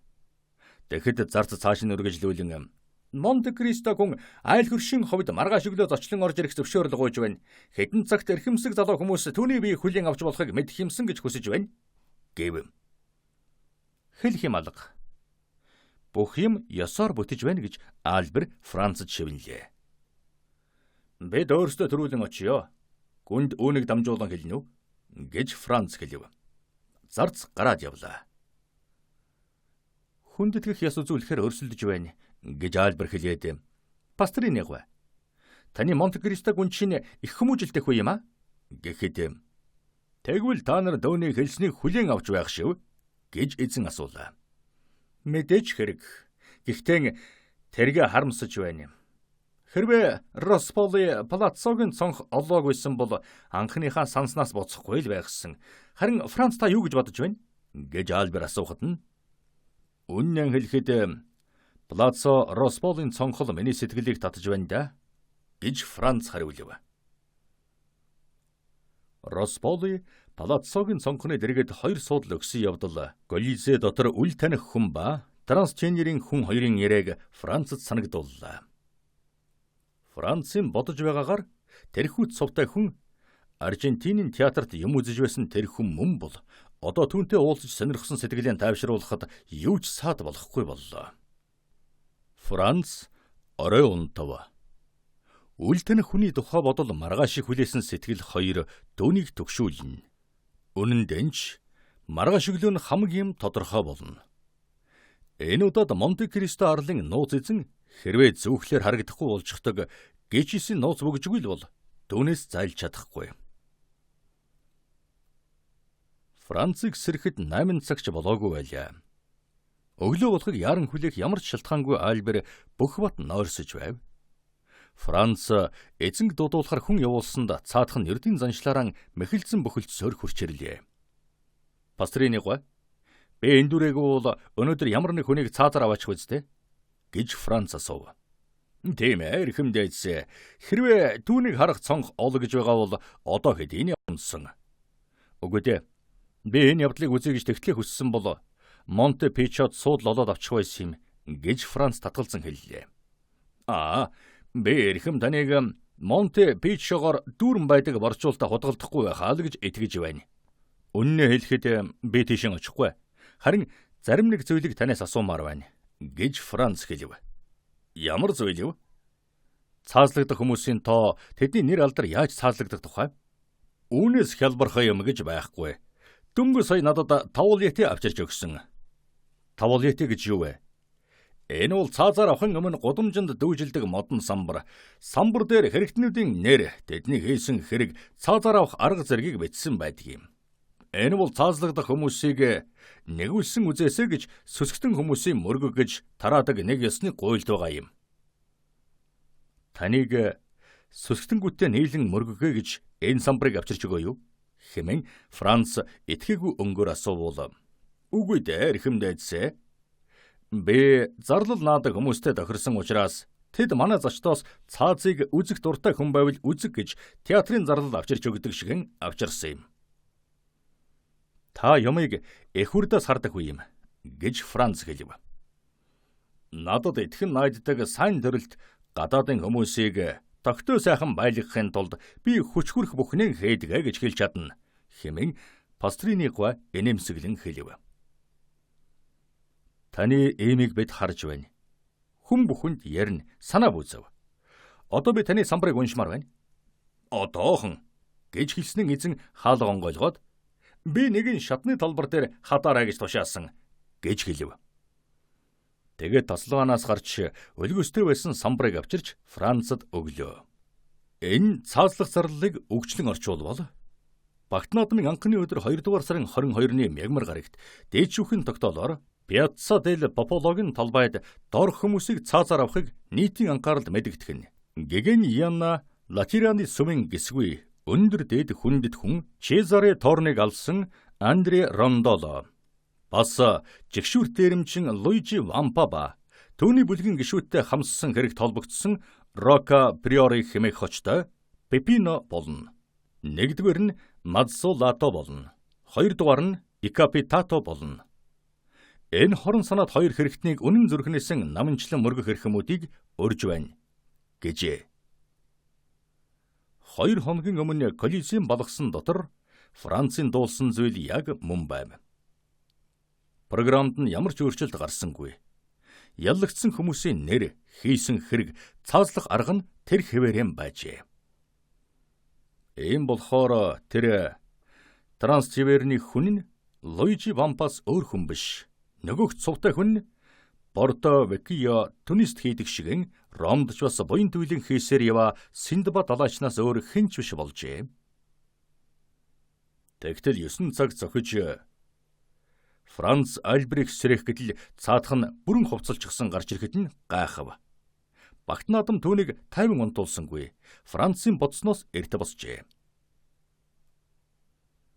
Эрхэм Пастрини та юу гэж бодож байна? Бид хоёр бэлэн болчихсон болохоор Монте Кристо гүн дээр орох уу яах вэ? Гэж Франц эзнээс асуухад нь мэдээж хэрэг. Монте Кристо гүн эхэртэж хүн байгаа юм. Одоо лов сэрээд 2 цаг болж байгаа байх гэж цаадах нь хариулв. Бид түүнд төвөг болох юм биш үгаа? Огтхон ч үгүй. Тэгвэл Альберта бэлхэн бол би яг бэлхэн байна. За тэгвэл очиж хөршийнхөө хүнд анхаарч үзсний хариуг барья. Явцгаая. Франц Альберт хоёр дөнгөж шатны талбайг өнгөрч гарах хэрэгтэй байлаа. Эзэн тэднээс тэрүүлж хонг дарахад зарц хаалга онгойлгож өглөө. Франц ноёдод гэж Пастрини хэлэхэд зарц ёслоод тэднийг орохыг өрөв. Тэр хоёр Пастринийн зочид буудалд байна гэж бодохооргүй гой сайхнаар зассан 2 өрөө өнгөрч асар сайхнаар чимсэн зочдын өрөөнд оров. Шалан дээр нь төрг хэвс дэвсэж зөөлөн дохилог сандал тавьсан орж ирсэн хүмүүсийг өөрийнхөө уян хатан суудал дээр сууж амар гэж өрөх адил байлаа. Ханан дээр нь нэрт зураачдын зурсан зургуудыг гоёмсог зэвсгүүттэй хослон хаджээ. Хаалганд нь зөөлөн сайхан хөшиг намирна. Эрхэмүүд сууж ажаамуу. Би гүнд айлтгая гэж зарц хэлв. Тэгээд өөр нэг хаалга руу орчихлоо. Хаалга онгооход цаанаас нь хөгжмийн дуу гарснаа тэр дорон таг болов. Зочдын өрөөнд хүлээн суугаа залуу хүмүүст хөгжмийн дуу хальт сонсдно. Франц Альбер хоёр бие биенээ харж хаад дахиад л гэрийн хэрэглэл зураг зэвсгүүдийг үзэж гарав. Тэд энэхүү баян тансгийг харах тусам уламж агуу сайхан болох мэт санагдана. Франц найзаасаа "За, та юу гэж бодож байна?" гэж асуув. "Хүндэт нөхөр минь, хөрш маань нэг бол Испани фондыг багасгах гэж яваа биржийн зууч, эсвэл хуурамч нэрээр жуулчлан яваа ноён байх. Чимээгүй. Бид одоохон үүнийг мэдчихнэ. Ирж явах шиг байна" гэж Франц хэлв. Хонгох сонсдож хөшиг нээгдэн энэ бүх баялагын эзэн босгон дээр гарч ирлээ. Альбер төөнрүү дөхөж очиход Франц дорон хадчихсан юм шиг зогсож хоцорлоо. Орж ирсэн хүн бол нөгөө цувтай хүн. Ложинд сууж байсан танихгүй хүн, Монте Кристо арлын нууц эзэн Пьерэм байлаа. 14. Мазолато. Эрхэмүүдээ, та нар дээр төрүүлж очиагүйг минь уучлахыг гуй. Дэндүү ирч очиж төвөг утгаасан айс юм. Тэгээд ч бас та нар өөрсдөө морилон ирнэ гэж над мэдгдсэн болохоор би та нарын хүслийг харгалзан үзсэн юм гэж Монте Кристо гүн хэлв. Бид танд мянгантаа баярлж байна гүнгөө. Та биднийг үнэхээр золгүй явдлаас аварлаа. Таны найрсаг урилгыг бидэнд дамжуулах үед бид хамгийн үл гүйцэлдэх юм сүгчилж байсан юм гэж Альбер хэлв. Гүн залуу хүмүүсийг зөөлөн сандал дээр суухыг урайд. Пастрини гэдэг энэ балаа амьтан л буруутай. Та нар төвөгтэй явдал тохиолдож байгааг надад хэлсэнгүй л дээ. Тэгвэл Б гэдэг хүн энд цор ганцаардаж хөрчтөөгөө танилцсан л хүслэн болж байсан юм. Тэгээ та нарт ямар нэг юмар тус хүргэж болох болцоо гармагц даруй ашиглаж байгаа маань энд гэв. Залуу хүмүүс гүнээ мэхэн ёслоо. Франц ганц ч үг дууралгүй тэнэгэлцсэн хэвээр юм байв. Гүн түүнийг таньсан буюу өөрийгөө танигдсан гэдэг ямар ч царай үзүүлэхгүй байгаа болохоор Франц төрөн уулзнан хэлэх үү эсвэл шин нотлогоо олж байж болох уу гэдгийг мэдэхгүй байв. Франц энэ хүнийг урд өдөр нь театрын ложинд сууж байсныг нотлон хэлж чадах боловч харин уржигдэр Колизед байж байсан гэж батлах ямар ч юм байхгүй байлаа. Тийм учраас дэндүү урагш гуйлгүй юу ч хэлэхгүй байхаар шийдэв. Нэмж хэлэхэд гүн нууж далдлах юмгүй яваа Францын тухай юу ч мэдэхгүй байхад харин Франц гүнгийн нууцыг мэдэж байгаагаараа давуутай байлаа.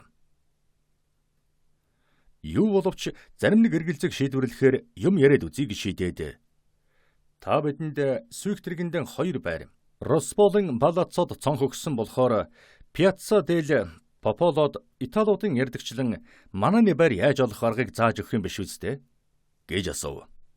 Аа тийм гэж гүн морсер өд ширтэнгэн хаангад хэлээд өнөөдөр Пьяцца дель Пополод цаазаар аваачих юм байна шүү дээ гэж хэлв. Инхүү хүссэн сэтгэвийг хөндөж ярьсанд баярлсан Франц тийм ээ гэж хариулв.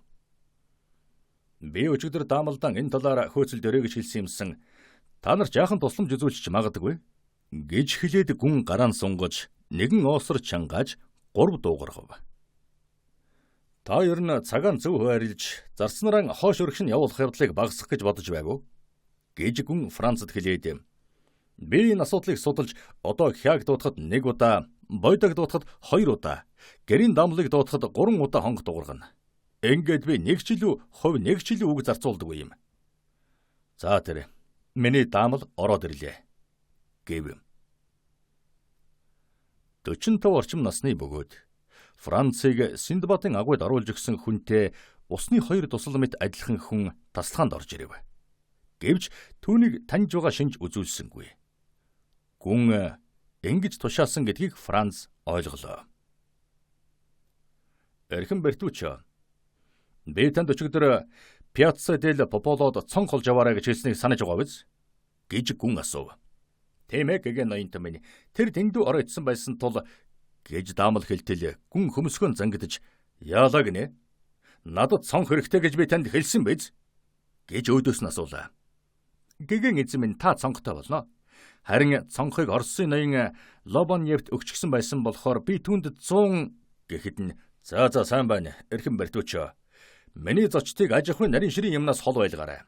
Та цонх олсон л бүх хэрэг бүтлээ. Хөтчөд хаяг нь хилээд бидэнд газарчлахаар гадаа шатан дээр хүлээж бай. Одоо явж болно. Гэрийн дамбал мэхий ёслоод үүдрүү эрэхтэл. Өөр нэг юм байна. Бастрины тавальята олж авч чадвуугүй юу? Надад ирүүлж болох эсхийн мэдээд ирнэ үү? Гэв. Тэгэхэд Франц халааснаас тэмдэглэлийн дэвтрийг гаргаж ирээд санаа бүүзав.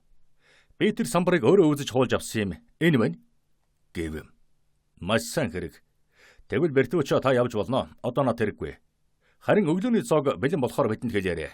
Гэснэн тэр зочид өөдөн эргэж би та хоёрыг надтай хамт өглөөний цай уух байхаа гэж найдаж байна. Гэв. Гэхдээ гүнтэн таны зочломтгой занг ингэж хэтрүүлэн хэрэглэж болохгүй гэж Альбер хэлв. Үгүй. Та хоёртай байх надад их зугаатай сайхан байна. Та хоёрын аль нэг магадгүй хоёулаач байж мэднэ. Намайг Парис очсон хойно надад хариу тус болно биз. Эрхэм Бертуч 3 хүний ширээд асуулаарай. Тэгээд Францын гараас тэмдэглэлийн дэвтрийг авч "Зя тэгэхээр" гэд театрын зарлал уншиж байгаа юм шиг хайхрамжгүй байдлаар 2 дугаар сарын 22-нд цаазаар аваач хүмүүс гэгэн Йонна Латернанскийн сумын гисгүй өндөр дэд хүндэт Чезера Торлиныг алсан Андре Рондало бас жигшүүр дээрэмчин Луижи Вампа түүний бүлгийн гишүүдтэй хамссан хэрэг толбогдсон Ронка Приори хэмээх хочтой Папино Queer. Нэгдүгээр нь Мазолато болно. Хоёрдугаар нь Декапитато болно. Гэж уншаад тийм ээ юм болох байсан юм. Гэвч өчигдөр энэ ёслолын явцад өөрчлөлт орсон байх ёстой гэж гүн нэмэж хэлв. Тийм үү гэж Франц дууралаа. Тийм ээ. Би өдөр цорж Роспилоцинд байхдаа нэг хэрэгтнийхэн цаазыг хойшлуулсан гэж дуулсан юм байна. Алин? Андре Рондологу гэж Франц асуухад нь үгүй нөгөөдхийн гэснээр нэрийг санахгүй байгаа юм шиг тэмдэглэлийн дэвтэр рүү харж Рокка Приоре гэдэг хочтой Пепиног. Энэ нь таныг Гелотина үзэж чадахгүй болгож байгаа юм. Гэхдээ та нарт Мазулата үлдэж байна шүү дээ. Үүнийг нэг үзэхэд тэрж байтугай хоёр дахин ч үзэхэд сонирхолтой цааз шүү. Тэгэхэд та нарын сайн мэдэх Гелотина нэг л хэвийн байдалтай дэндүү энгийн хүн цочмоор ямар ч гинти юмгүй цааз байдаг юм. Хутх нь хальтрахгүй, чичрэхгүй, хажуугаар нь хальт хатгачихгүй. Гүндээ шалины толгойг авсан дэр зэрэг шиг 30 дахин хадгачихгүй юм. Гэвч Рашили хэрэгтнийг онцгой анхаар гэж алуурчтан тушаасан ч байж магадгүй л дээ. Үгүй шүү. Гэдгүн жигшсэн байдалтайгаар тамлах талаар европчуудын тухай надад битгий ярэ. Тэд хатуу дагшин байх талаар юу ч мэдэхгүй балчир баг хүүхэд ч юм уу эсвэл зөнийг өгöd л гэсэн үг гэж хэлв. Гүн таныг газрын бөмбөрцөг дээр хэрэглэгдэн байдаг цааз бүрийг хооронд нь харьцуулан судалсан байна гэж бодож болох нэ гэж Франц хэлэхэд юу ч л гэсэн миний үзээгүй тийм цааз цөөхөл байх гэж гүн ажигчгүй хариулв. Ийм амар юм танд сайхан санагддаг гэж үү дээ. Би ч анхандаа жигшин үздэг байсан л да. Дараа нь хайхрахгүй байдаг болсон. Тэгснэн эцэст нь сонирх боллоо. Сонирхъя. Ямар аимшигтэй үг вэ? Яагаад? Амьдралд хамгийн чухал нь өхөл шүү дээ. Сүнс нь биеэсээ яаж салж, хүмүүс ахуйгаас хий хоосон руу яаж очих, сүүлчийн энэ шилжилтийг зам байдал, аашавраараа тус бүр хэрхэн давж өнгөрүүлгийг харах нь сонирн байдаг юм. Үхэж байгаа хүн олныг харвал сүлд өөрөө зовхгүй өөх болно. Тийм учраас үхэл бол цааз болохоос биш, өршөөл инэрл биш. Би таны хэлж байгааг бүрэн ойлгохгүй байна. Таны ярьж байгаа зүйлийг хэр зэрэг сонирхож байгааг минь та мэддэг ч болоос та санаагаа тайлбарлаж өгнө үү? Гэхэд гүнгийн царай бусад хүнийг шиг цусаар уйлахгүй харин цөсөөр шаргалтан та аан гэж бай. Хэрвээ ямар нэгэн хүн таны эцэг эхийг юм уу? Хайртай хүүхнийг чинь ер нь хамгийн ойр дотны хүмүүсийн нэгийг хязгааргүй зовлон зүдгүүрт оруулан тарчилгаж байгаад зүрхнээс чинь сух татан авч үрд мөнхийн хоосон хөндөй цай үлдээж эдгэршгүй цус шарах тогтоосон бол та тэр алуурчныг аман хүзүү хатан хүзүү хоёрын хоорондоор заазуураар цаазлан таныг олон он жилээр сэтгэлийн зовлонд очруулсан тэр хүн хэдхэн хором зовоод өнгөрчихвөл нийгэм надад хангалттай хариу авч өглөө гэж үзнэ гэж үү? Гэж хэлэхэд нь тийм ээ. Хүмүүсийн шударга үнний шүүх гэдэг бол муу тайтгаруулах гэдгийг би мэднэ. Зөвхөн цусны төлөө цус урсгана. Тэгэхээр хэмжээнээс нь хэтэрсэн юм түүнээс шаардаж болохгүй гэж Франц хариулв. Тэгэхэд гүн цааш үргэлжлүүлэн би бол нийгмийн нэг гишүүн өгсөн явдалд цочин дөгшиж цусыг цусаар нь хариулдаг тийм тохиолдлын тухай ярьлаа. Гэтэл нийгмийн хайхран үздэггүй хүний зүрх сэтгэлийг шимширүүлсэн сая зовлон зүдгүүр байдаг. Нийгэм түүний төлөө бидний саяхан ярьсан төдийний сэтгэл тэгтлэн ханамгүй тэр аргарч гисэн өшөөг авч өгдөггүй юм. Хэдийгээр хайхрамжгүй олон нийт огт шийтгэлгүйгээр орхидог боловч төрг шиг гадсан дээр суулгаж ирокезууд шиг судсын сугалахаас илүү аимшигтай шийтгэл ногдуулам тийм гэмтэрэг байдгүй гэж үү? Би тийм учраас ч халз тулдаг юм гэж Франц хариулв. Халз тулалдахыг хэл хим алга. Бай болон зогсох зорилгод хүрэх хамгийн сайн хэрэглүүр. Хүн та нараас дуртай хүүхнийг чинь хулгайлаа авч, эхнэр чинь толгойг эргүүлж, охины чинь бузарлан, бурхан өөрийн бүтээсэн хүн бүхэнд өгөхөөр амлсан аз жаргалыг хүртэх хэрэгтэй амьдралыг чинь тэр хүн зовлон зүдгүүр гутам шиг болгож хувирга бол яана. Тэгэхээр ухаан санааг чинь солиоруулж, зүрх сэтгэлийг чинь тарчилган зовоосон тэр хүнийг сэлмээр хадгачин, духанд нь сум зох төдийгөр та өшөөгөө авсан болж сэтгэл ханна гэж үү? Болдоо. Тэгээд бас тийм хүн тэмцэл дундаас ялагч болон гарч олны өмнө зөвтгөгдөн бурханд уучлагдах нь цөөнгүй байдгийг яриад яах вэ? Үгүй. Хэрвээ хизээ нэгэн цагт өшөөгөө авах тавилантай төрсөн бол ийм маягаар өшөө авахгүй гэж гүн ярив. Тэгвэл та халз тулааныг үгүйсгэж байх шив те? Та тулдгаас татгалзах нэ? Гэж гүнгийн хачин онулд гайхсан айлбар асуухад гүн татгалзаж үгүй яалаа гэж. Та миний хэлхийг ойлголоо доо. Би бол ялахгүй юмны төлөө намайг доромжилсан худлаа хэллээ гэсэн эсвэл намайг алгадчихсны төлөө сэтгэл зовхгүй тулдна. Тэгээд өөрийн олж авсан чадвар олон жил аюул замлын дор байж дассан заншлын ачаар дайснан ялж гарна гэдэгт эргэлзэхгүй байдаг. Энэ бүхний төлөө бол би тулдна. Харин гүн гүнзгий олон жил яалтчгүй цөхрөн зов зүдэрсний хариуг мөн түүн шиг нь удаан хугацаагаар дорнодын хүмүүсийн ярдагчлан хорыг хороор нь өсийг өсөөр нь алгуурхан авна. Дорнодын хүмүүс бол бидний багш, амьдралыг зүйд нойр болгож үнэн бодит зүйлийг диваажин болгож чаддаг хүмүүс юм шүү дээ гэж гүн хэлв. Гэхдээ та өөрийн хэргийн шүүгч алуурчин болчих болохоор хуулийн хэмжээ хязгаарт баригдлагүй өөрөө эрхэнд нь орчихгүй байх нь бэрх байх. Үзий ядах гэдэг бол сохор, уур хилэн гэдэг бол ухаангүй тэнэг явдал. Хэн өшөө авах сэтгэл давтан тэр хүн гашуун зовлон амсдаг гэж Франц татгалзан хэлв. Хэрвээ ядуу хоосон тэнэг хүн бол тийм болно. Хэрвээ саяын хөрөнгөтэй ухаантай хүн бол тийм биш гэсэн үг. Хамгийн муугаар бодоход л бидний саяын ярьдаг арал цаазлагдана. Харин энэ цаазыг хүнийг энэрэн үзэгч Францын ховсгол мөчмөчөөр нь салахгүй болгосон юм. Хэрвээ өшөөгөө авчихсан бол дүүнд цааз юу болдгийг? Хөөхий тэр Пепино надад өрөвдөлтэй санагдж байна. Эдэн ярьдаг декапитато болохгүй байх. Хичнээн их цаг авах байсныг яриад яах вэ? Гүнгэд ирэх юм үү те? Багт наадмын эхний өдөр бид ямар мухай мэрж байна. Энэ юунаас ингэж эхэлчих вэ? Тийм саналаа. Та хоёр миний цонхон дээр суудлаа хүсэлтэй байлуу. За яах болно? Харин одоо юуны өмнө ширэн цуцгаая. Өглөөний цог бэлэн болсон бол тоо. Гэвэм. Үнэхээр ч зочдын өрөөнд ордог дөрвөн хаалганы нэг нь онгойж, зарцорж хүнтгэлийн үг хэлж Хоол бэлэн гэлээ. Залуу хүмүүс босож хоолны өрөөнд орцгоолоо. Дээд зэргийн сайхан бэлтгэсэн зуул шидэж, нэн гоёор зассан ширээнд сууж байх зур эзний хэлсэн үг Альберт ямар сэтгэл төрүүлж байгааг харах гэж Франц хичээнэ.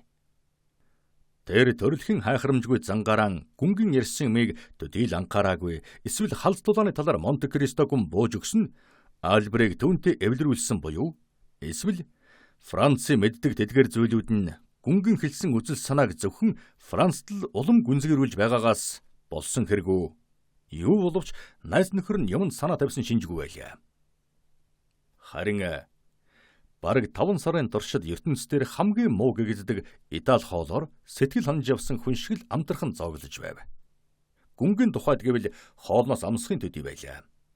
Тэр зөвхөн ёсыг бодож зочдтойгоо сууж байгаагаас биш. Тэдний гараад явмагц өөртөө ямар нэгэн хачин онцгой хоол авчирч өгөхийг тушаах гэж байгаа хүн шиг санагдана. Энэ нь гүнгийн хатан гээг айлгаж, тэр хүүхэн гүнг буюу нөгөө талын лоожид сууж байсан хүнийг ороолон гэж хэлснийг аяндан Францад санагдуулав. Франц зооглож дууссаны дараа цагаан харлаа. Та яв гэж гүн асуув. Бидэнд одоо 1000 түмэн ажил байна. Эрхэм гүнтэ минь уучлаарай гэж Франц хариулв. Ямар? Бидэнд хувцс байхгүй байгаа. Өнөөдөр хувцс заавал хэрэгтэй. Энэ талаар бүү санаа зов. Пьяцца дель Пополод бидэнд тусгай өрөө гаргаж өгөх байх. Тэгэхээр та нарт хэрэгтэй ямар л бол ямар хувцас авчирч өг гэж тушаая. Тэгээд тэндээ хувцас олж өмсгөмц. Цаазын дараа юу? Гэж Франц дуурав. Цаазын өмнө, сүүлд, эсвэл яг дундуур нь аль дуртай цагтаа л хувцаслана биз? Хизээ цааслахаас нь болох уу? Баярын програмд цааз орж байгаа. Гүнтэн, би боллоо гэж Франц хэлээд, би танд их баярлалаа. Надад таны Свихтрийг ба Росполи Плацогийн цонхны дэрэгдэх суудал хангалттай болно.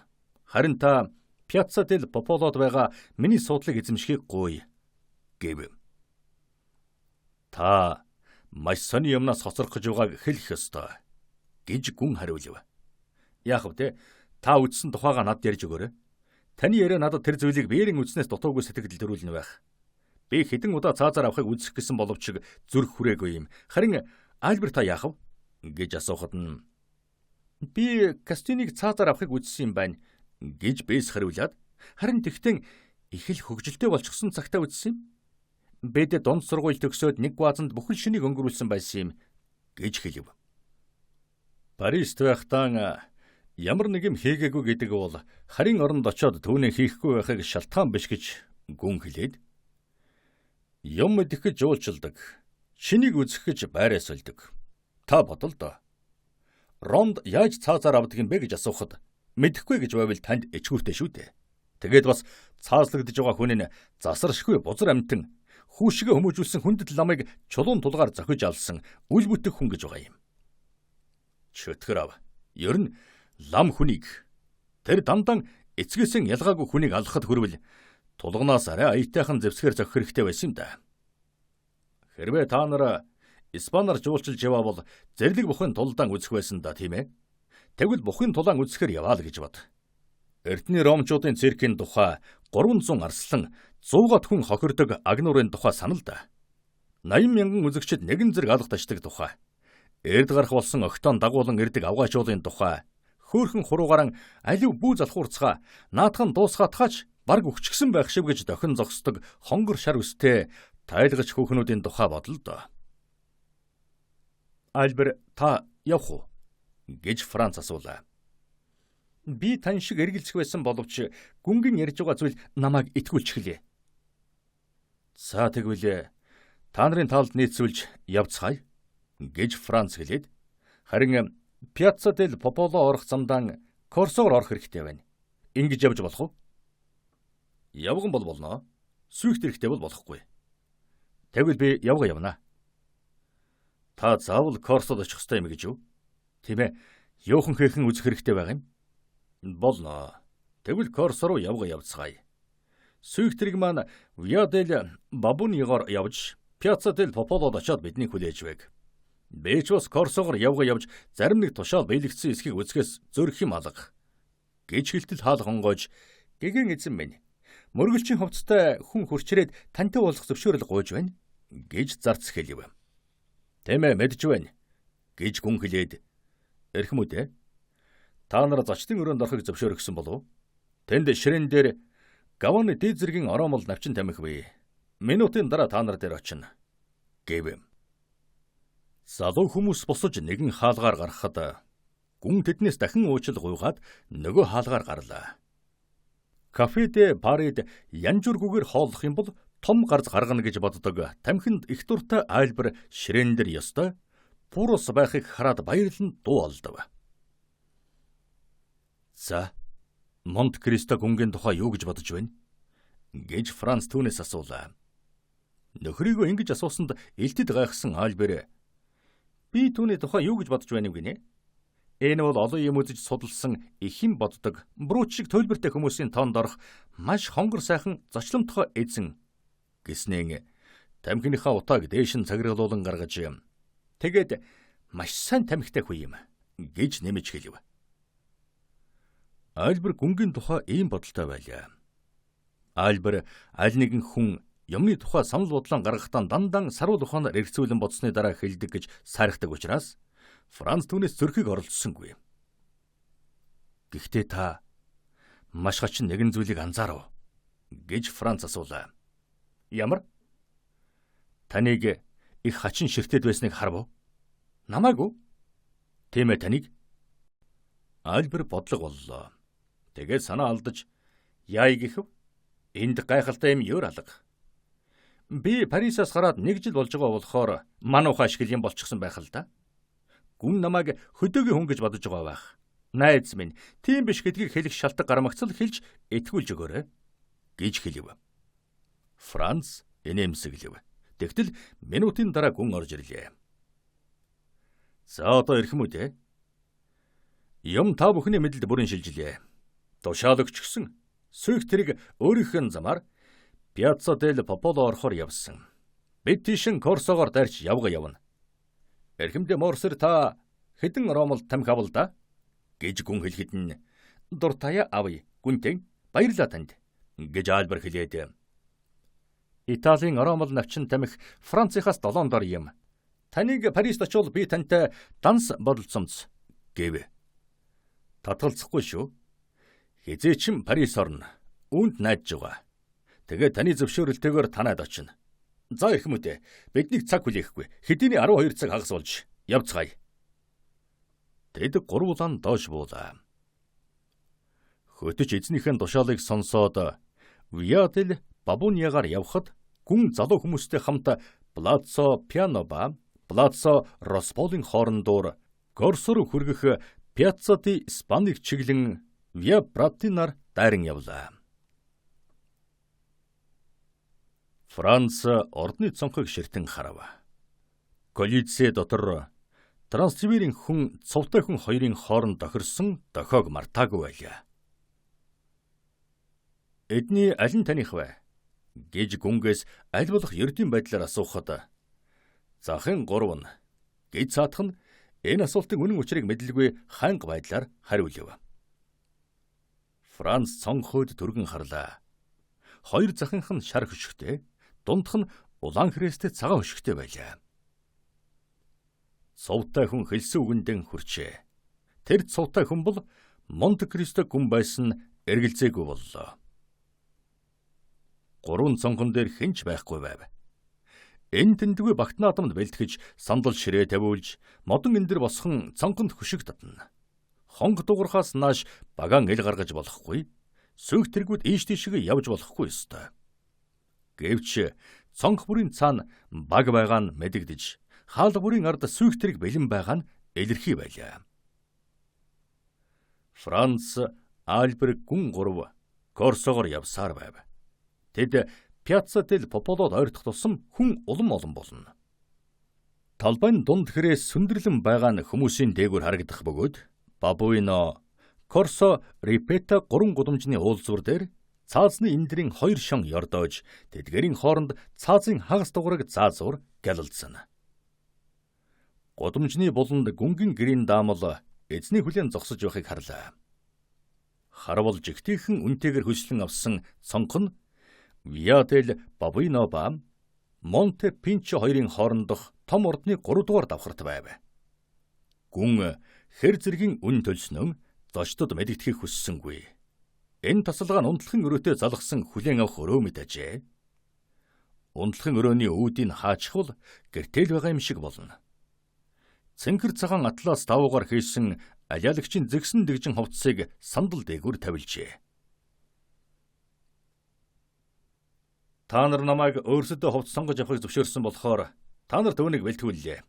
Нэгдүгээрд энэ жил ийм костюм шинэ маягт орж байгаа. Хоёрдугаард гурил болсон ч мэдгэдэхгүй өнгийн цаасан ширхэгт маш тохиромжтой байдаг юм. Гэв. Франц гүнгийн хэлсэн үгийг бараг сонссонгүй. Тэр бүхэл найрсагсан гаргахын дутуу үнэлсэн байж ч магадгүй. Бүх анхаарал нь Пьяцца дель Пополод энэ үеэр гол гоёо нь болж байгаа аимшиг зэвсэг дээр татагдсан байв. Франц амьдралдаа анх удаа гилотиныг үзэж байгаа нь энэ бөгөөд Ромын Мандиан Францын цаазын заазууртаа маш төстэй болохоор гилотин гэж ярьж байгаа юм. Энэ бол тал сар шиг цүлхгэр талаараа огтолдог. Харин тэгтэн багахан өндөрөөс буудаг ийм л ялгаатай хутга байгаа юм. Яллагдагчийг хэвтүүлэн сунгадаг банзан дээр 2 хүн суугаад цаазыг хүлээн юм идэж байв. Идэж байгаа юм нь Францын харснаар талах хям байв. Тэдний нэг нь доошоо тонгоож банзан доороосон дашмагтай дарс гаргаж ирээд даруулан нэг балгаад нөхөртөө өгөв. Энэ хоёр бол алуурчны туслахуд ажээ. Франц тэднийг хараад хуучин хөлөрх шиг боллоо. Яллагдагчдыг урд өдөр нь шин шоронгоос Санта Мария дель Попологийн жижиг сүм шилжүүлэн авчирч, тэнд тус бүр хойдохын унших 2 ламтай өмнүүр нь цаг тутам солигдогч манаач нартай олон лаасааж гэрэлтүүлсэн жижиг сүмд шөнийг өнгөрүүлжээ. Сүмийн үүднээс цаазын эндэр хүртэл 2 игнээ морьтой цагдаа жагсаж, голдон 10 фут орчим зай гаргаж, цаазын заазуурын эргэн тойрон 100 алхам газарт сул зай үлдээн заагалсан байв. Бусад бүх талбай нь хүн дүүрэн байлаа. Олон хүүхэн хүүхдийн мөрөн дээрэн суулгасан байх бөгөөд эндээс балчир иргэд цаазны эндэрийг тодхон харна. Монте Пинчогийн дэвсэг бүрдээ хүн дүүрч асар том хагас дуграг театр шиг байлаа. Via del Babuino ба Via di Repettin болондох 2 сүмийн тагт дээгүүр ямтан хүмүүс дүүрчээ. Шатнууд нь зуран гүйж байгаа далайн долгио мэт байв. Хүнл зогсож болохоор ханнаас ярдасан юм бүр нь амьд хөшөөний суурь болсон байв. Гүнгийн хэлсэн үнэн болж амьдралд өхлөөс илүү сонирхолтой зүйл байхгүй бололтой. Одоогийн болох гэж байгаа ёсолын байдлаар бол нам гүм чимээ аниргүй баймар байтал цугларсан олонний дундаас чанга инээлдэх, гуухчих, баярлан хашгиралдах дуу гарна. Цааз бол багт наадмын эхэлт болно гэж гүнгийн хэлдэгч зөв боллоо. Гэв гинэт шидэд бэрээгээр догсон адил нам гүм болж сүмийн хаалганууд нээгдэв. Өмнө талд нь нүдэндээ нүх гаргасан шуудаа нөмөрсөн мөргөлчөд нүглийн намчилж асаалтаа лав барьж явна. Манлайд нь бүлгийн тэргүүн явв. Араас нь богино зотон өмдийн эс тооцвол нүцгэн өндөр хүү явна. Зүүн хажуудан том хүйтэй хутга зүүж баруун мөрөн дээрэн том төмөр мун үрчээ. Энэ бол алуурчин ажээ. Хөлдөөн шагаагараа шидэмсээр тогтоосон шахаа угалсан байв. Алуурчны хойноос цаазлагдах дистрагараа Пепино, Андре хоёр явна. Тэр хоёрыг тус бүрийн 2 лам дагжээ. Тэр хоёрын аль нь ч нүдийг бооссонгүй. Пепино овоо алхаж байна. Бодвол юу болохыг түүнд хэлж амжсан бололтой. Андрег нь 2 лам сугадан явна. Ялтан уруулд нь байн нааж байгаа загламайг үнсэн. Франц зөвхөн хараад л хөлн говьлох шиг болов. Тэгээд Альберт харлаа. Цаадхан захнаасан илүү цагаан болчиход тамхиан татаж дуусаагүй атлан амнаасан аваад хайж харагдана. Ганцхан гүнл хэнэгчгүй зогсож байлаа. Бас ч гэж үхэрийн цагаан царайн үл мэдэг улайсан байв. Хамран цус нэртсэн араатан шиг сартайн хаг сангасан амнаас нь цөөвөр чаных шиг хурц цагаан шүдэд цух байна. Хэдий ийм царайтэйч Францад урд нь ажиглагдаагүй баяртай байрын зөөлөн байдал илэрч байв. Ялангуяа зөөлөн хэлэн шиг нүд нь гайхмаар ажээ. Тэр завсар ялтангууд цаазан эндэрт ойртон ирж нүүр царайг нь ялган таньж болох болов. Пеппино хурц догшин нүдтэй 25 орчим насны сайхан хархуу байлаа. Тэр аль зүгээс аврал ирэх болоо гэсэн шиг толгоогон өргөө явна. Андриан намхан тарган ирвэв. Төвний ширүүн бузар царайгаар хэдэн настай болохыг хэлэхэд хэцүү. 30 настай гэж хэлж болмоор байв. Шоронд байхдаа сахал тавьчихжээ. Толгой нь гудаан унжиж хөл нь говьлцэн аяндан дуулууртаа явна. Ганцхны цаазлна гэж та ярьсан байхаа гэж Францын хэлэхэд би танд худлаа хэлээгүйсэн билээ гэж гүн хүйтнэр хариулв. Гэтэл 2 хүн байна шүү дээ. Тийм ээ. Гэхдээ нэг нь өхлийн аман дээр байгаа. Нөгөөх нь олон жил амьд явна. Одоо л өршөөвөл цаг нь болоод байгаа юм шиг санагдах юм. Тийм шүү. Харал да гэж гүн хэлв. Нэринч Пеппиног цаазан эндэр дээр тулж ирэх үед нэгэн мөргөлчин бүсэлсэн цэргүүдийн дундуур гарч ёслог гүйцэтгэгчийн дэргүнд дөрв нугалсан бичиг барилаа. Пеппиногийн хурц харц энэ явдлыг цөмийг харж байлаа. Тэргүүн уг цаасыг задлж уншаад гараан өргөв. Бурхан өршөөг. Өндөр төрөлдөг гэгэн хутагт хамбыг магтун цаашаа. Ялтнуудын нэгийг өршөөсөн байна гэж чанга тодхон хэлв. Өршөөжий гэж цугласан олон зэрэг хэлээд нэг нь өршөөгдөжээ. Тийм байна гэцгээв. Өршөөл гэдэг үгийг дуулаад Андриа цочин давхиж толгоогон өргөлөө. Хэнийг өршөөгөө гэж орлов. Пеппино хүн дээр амьсгалан хөссөн мэт дорон зогсов. Рока Приори гэдэг хочтой Пеппиног өршөөжээ гэж тэргүн хэлв. Тэгээд морд цагдаа нарын даргад бичгийг өгөхөд цаадах нь авч уншаад буцааж өглөө. Пеппино өршөөгдсөн гинэ гэж нөгөө доожгүй байдлаа таягдан хайсан Андриа орлоод яагаад намайг өршөөхгүй түүнийг өршөөдгийм. Бид хоёр хоёулаа өөх ёстой байсан. Энэ нэг надаас төрөнд өхнө гэж амласан. Та нар намайг ганцаараа минь алах хэрэг байхгүй. Би ганцаараа өхгүй. Би ганцаараа өөхийг хүсэхгүй байна гэж хашгичв. Тэгээд лам нарын гараас мултран гаран хүлсэн олсыг таслах гэж оролдон тонгочин сүйд боллоо. Алуурчин туслахууд рууган дохиход цаадуулн цаазан эндрээс өсрөн бууж ялтанг барьж авв. Тэнд юу болж байна гэж Франц гүнгээс асуулаа. Цөм Ром аялгуугаар ярилцж байсан болохоор юу болж байгааг нь муу ойлгосон байв. Тэнд юу болж байна вэ гэж гүн давтан асуугаад та тааварлахгүй байна гэж юу? Одоо өөх гэж байгаа энэ хүн нөгөө хүний өөртөө хамт өхгүй болохоор галзуурж байгаа нь тэр. Хэрвээ түүнийг дураар нь тавьбал өөрт заяагаагүй цаатхынхан амийг таслахын тулд хумс шүдэрээ тасчин хайна. Хүмүүс. Карл Морын хэлснээр гүмбра матрын зулбсууд гэж хэлээд гүн олны дээгүр гараараа зангаж би та нарыг мэдж байна. Та нар хизээч өөр өрсөндөн хүү юм гэв. Андриа алуурчин туслагчтай шорон дээгүр чиргүүцэлдэж тэр заавал өөх ёстой. Би түүнийг үхээсэй гэж хүсэж байна. Та нар намайг ганцаараа минь алах хэрэг байхгүй гэж хашгирав. Хараач гэд гүн залуу хүмүүсийн гараас барьж хараач үүнийг харах хэрэгтэй гэдгийг андгаалъя. Хувь заяандан захирагдаж айж хулчийсандан ямар ч эсэргүүцэл гомдолгүй үхэхэд бэлхэн болчиход байсан хүн энэ байна. Юугээ чин түнд ийм их хүч өгөөв.